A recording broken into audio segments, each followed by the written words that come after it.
lagi di Ayo Hidup Sehat. Nah, kali ini di depan kita sudah ada rujak, udah ada rujak yang manis, ada juga dokter yang manis di sini. Dokter Jualita. Dokter Jualita nggak asem ya, rujak kan asem kadang-kadang. Oh enggak. Tapi ada sambalnya pedes dikit. Pedes dikit. Sesuai banget nih, agak pedes emang kadang-kadang ucapannya ya. Aduh, dokter Jualita ini penyuka rujak atau nggak suka rujak nih? Saya suka rujak. Penyuka rujak. Nah memang ternyata tahu nggak, kalau menurutku adalah penjual rujak itu adalah pembawa kebahagiaan. Siapa yang nggak bahagia kalau dibawain rujak tuh nggak? Aduh, ini aku bawain sekarang. Oh ya, pantesan bahagia banget. Bahagia Terima kasih banget ya. Terima kasih. Pahalamu besar sekali loh. Nah, sekarang ini kita bahas mengenai rujak karena ini rujak ini adalah makanan kesukaan mungkin hampir sebagian besar orang Indonesia. Iya. Dan ini sehat banget. Kalau orang nggak suka makan buah, makan rujak aja kali. Iya, kebanyakan emang gitu. Kebanyakan yang nggak suka buah, tapi begitu buahnya itu dibuat menjadi rujak, langsung jadi suka. Iya. Jadi semangat. Jadi semangat. Nah, tapi tadi gimana ada nih? pertanyaan bagus nih, Dok. Banyak yang penjual rujak itu kalau ada sisi kanan misalnya, sisi depan, itu udah busuk, dia cuma potong doang. Habis itu sisanya dijual lagi. Nah, itu sebenarnya gimana tuh, Dok? Kalau lihat tadi di VT, memang paling aman kalau kita beli rujak yang bentuknya itu buahnya masih utuh. Jadi begitu kita order, tukang rujaknya akan motongin di depan mata kita gitu. Tapi kan sekarang ada juga tuh tukang buah yang dia udah di packing satu-satu ya, diplastikin. Iya. Biasanya kalau udah seperti itu sama dia diawetin. Meskipun pengawetannya ada sih yang nggak pakai zat kimia, tapi dia direndam gitu, direndam kemudian ditambahin sama dibikin kayak manisan, ditambahin gula segala macam. Kalau sudah begitu, apakah nutrisinya menjadi berkurang? Yang pertama nutrisi kayak vitamin larut air, vitamin C, vitamin D pasti berkurang karena kan dia direndamnya lama tuh, bisa semalaman gitu. Kemudian setelah dia direndam semalaman, besoknya kan dia dibikin manisan. Nah itu kadar vitaminnya juga bisa berkurang gitu. Tujuannya tukang rujak bikin kayak gitu biar bisa tahan lama. Nah, kan? tapi ini pertanyaan yang paling penting mungkin bagi beberapa masyarakat ya. Katanya ini aman nggak dimakan kayak gini nih? Yang mana? Yang diawetkan tadi. Yang diawetkan. Dibilang aman kalau ngomongin apakah bisa bikin kayak kanker kayak gitu. Yang nggak bikin kanker sih. Yang paling dekat sih, sih, Dok. Yang paling dekat deh, Dok, apakah jadi bikin diare gitu? Bikin diare bisa aja, karena kan udah lama tuh ditaruh, bisa aja dia tercemar gitu. Terus yang kedua, karena tadi kan dia pengawetannya pakai gula, air gula. Nah, air gula itu kalau dia ditambahin ke dalam, misalnya gini, jambu air ini gitu. Kalau dia 100 gram kita makan, itu kira-kira kalori cuma 50. Tapi kalau dia dibikin manisan supaya lebih awet, kalorinya bisa tambah sekitar 200. Oh, banyak banget namanya. Banyak, karena nambahin gulanya tuh banyak banget biasanya. Gitu. Rugi dong itu kayak manisan. makan nasi goreng aja langsung.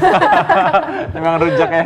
Oke. Iya, Langsung nih gitu. kita punya mitos atau fakta ya, Dokter Arlin ya. Yes, ini harus dijawab nih sama Dokter Jualita. Ya. Mitos fakta yang pertama, buah rujak mengandung pewarna. Karena warna-warni gitu.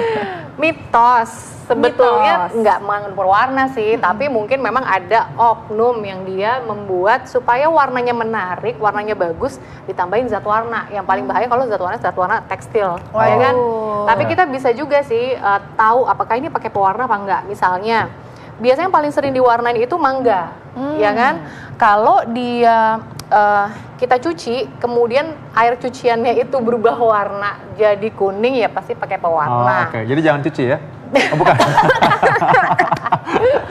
Atau misalnya kita gosok gitu pakai tangan, terus kita lihat, oh tangan itu jadi kuning, nah kemudian pakai pewarna. Atau mungkin warnanya lebih menarik ya, mencolok gitu. Terus yang paling gampang kalau dia dipotong, warnanya itu nggak homogen kuning gitu loh, nggak sama. Jadi cuman luarnya aja kuning, tapi dalamnya ternyata masih pucat, masih putih gitu. Oke, kita membahas mitos fakta selanjutnya. Ya.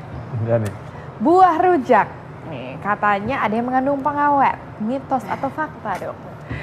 Mitos, seharusnya tidak mengandung pengawet, tapi memang tadi oknum bisa aja gitu. Jadi kalau warna buahnya itu kayaknya mengkilat banget, terus bener-bener bagus gitu, nggak ada cacatnya sama sekali, kemungkinan besar dia memang ada pengawetnya.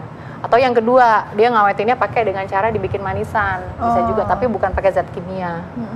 Oke, Gitu. ini sebenarnya harusnya sih aman sih kalau misalkan nggak ada oknum tadi itu ya. Iya. Berarti tetap nih kita mau beli atau mau bikin rujak itu tetap bukan cuma mikirin enaknya aja, tapi sehat atau tidak Iya. gitu ya. Dari awal pemilihan pemilihan buahnya juga harus ini ya, harus jelas. Mungkin kalau ini sih, tapi aku yakin sih Dokter Vito. Kalau ini aku yakin banget nggak ada bahan pengawet dan nggak ada bahan pewarnanya. Dokter Vito mungkin mau coba. Satu ingat, kalau makan rujak itu harus ingat bahwa itu harus bersih, tau nggak? Iya bersih. Ini cuci tadi ya? Udah. Ini aku yang bikin langsung. Oh, Dokter Ali mau cuci tangan? Udah. Oh, udah. Oke, kalau Kemarin pun nggak cuci udah. tangan ya, makan cuma bagian yang ada pegang. Ini Oke. nih, sambelnya enak nih. Aku paling Cocol suka dikit, bengkoang cocol sih. dikit. Aku orang suka sambal terus terang aja. Oh gitu. Biasanya nih ya Dok ya, kita bikin bumbunya ini, bumbu rujaknya kan pakai gula Jawa, Gula Jawa, sama cabe, garam, dikasih asam dikit, asam Jawa gitu kan. Dokter kita yakin nggak mau coba hasil ulekan? Bener kan, rujak ini bawa kebahagiaan, lihat bukan bahagianya ya. Oke, lanjutnya nih. Mitos atau fakta ya? Karena rujak buah ini katanya melancarkan pencernaan. Mitos atau fakta? Fakta. Salah satu yang menyebabkan kita bisa pencernaannya lancar, yang pertama kalau kita banyak konsumsi serat. Paling enggak dalam 100 gram buah itu seratnya bisa 2 sampai 5 gram. Lumayan dong gitu. Tapi jangan lupa juga minum harus cukup, gerak harus juga aktif. Iya, karena makanan yang banyak serat tapi tanpa hidrasi yang baik, betul. itu nanti malah jadi mampet gitu ya Dok ya, Iya. malah jadi mules. Dan ingat kebersihan ya, ingat kebersihan. Ingat kebersihan. Kebersihan itu paling penting. Nanti terlalu lancar nanti takutnya. Bersih loh, bersih. Oke, ini menarik banget ya mengenai rujak buah ini, karena rujak buah ini menjadi makanan rakyat dan memang aku terus terang juga suka, walaupun sukanya bumbunya jambu sama bengkoang aja sih. Kalau sukanya apa kalau Terarim? Kalau aku suka semua. Oh, suka semua ya, ini gampang Pertama banget. Ya. mangga yang ini belum manis-manis banget. Mangga mengkel. Iya, mangga mengkal. Nah, ini rujak buah ini bisa berbahaya katanya, tapi kita katanya gini, fakta atau mitos nih katanya, sering mengkonsumsi rujak buah bisa menyebabkan sariawan atau mencegah sariawan, karena ini buah ya. Mencegah sariawan. Mitos atau fakta? Mitos. Penyebab sariawan itu nggak cuma karena kekurangan buah aja kok, banyak banget penyebabnya. Justru penyebab sariawan itu banyak juga tuh karena kekurangan asam folat, ya kan, kekurangan zat besi, B12. Jadi orang-orang yang anemia tuh sering juga sih mengalami Orang sariawan. yang kurang cairan juga biasanya juga Betul, lebih gampang betul. juga sariawan. Nah, mungkin kalau orang sariawan cocolin pakai sambalnya rujak mungkin nyos banget rasanya. Pak, nyos gitu ya. Waduh, jangan dong kalau kayak gitu ya. Oke, selanjutnya kita punya mitos atau fakta nih Dok, bahwa sambal rujak mengandung zat capsaicin yang dapat membakar kalori dengan cepat. Kira-kira gimana? Capcay goreng, capcay kuah. Capsaicin itu ada di dalam cabe ya Dok ya? Betul. Jadi capsaicin itu memang dia ada. Jawab dulu ya. Oh iya, mitos atau fakta Dok? Mitos. Memang benar bahwa capsaicin itu ada di cabai merah, tapi yang diteliti itu kalau dia sudah diekstrak, jadi nggak dalam bentuk seperti ini. Jadi pernyataannya kalau apakah bumbu rujak bisa menyebabkan peningkatan metabolisme gitu ya, sehingga membakar kalori gitu. Enggak ya Dok, karena kadang orang nih ya Dok ya, kalau makan rujak kepedesan kan keringetan tuh Dok. Nah itu mikirnya kalorinya kebakar. Kira sauna kali ya kalau lagi kebakar gitu kan. Nah hati-hati, keringetan itu bukan berarti kalorinya kebakar. Enggak ya Dok ya? Enggak.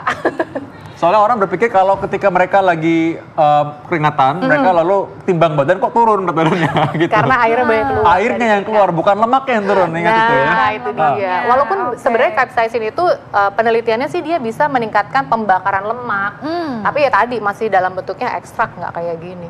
Ekstrak ya Dok ya. Mungkin dokter bisa jelasin sedikit mengenai capsaicin nih Dok. Iya, jadi capsaicin itu dia memang zat yang dibilang antioksidan yang ada di dalam cabai merah. Penelitiannya, capsaicin itu dia bisa meningkatkan pembakaran lemak lebih cepat, terus bisa menurunkan nafsu makan kayak gitu. Tapi masih dalam penelitian. Masih dalam penelitian. Justru saya kalau makan banyak pakai sambal tuh pengen nambah. Iya, pengen nambah terus. Nanti bumbunya habis, rujaknya belum habis, tambah rujaknya, tambah buahnya. Buahnya udah habis, bumbunya belum habis, tambah lagi bumbunya. Iya. Jadi nggak akan selesai. Oke deh, selanjutnya kita masih punya ya mitos atau fakta bahwa sering konsumsi rujak sangat baik untuk penderita jantung. Tanya Dokter Vito aja gimana? Mitos atau fakta?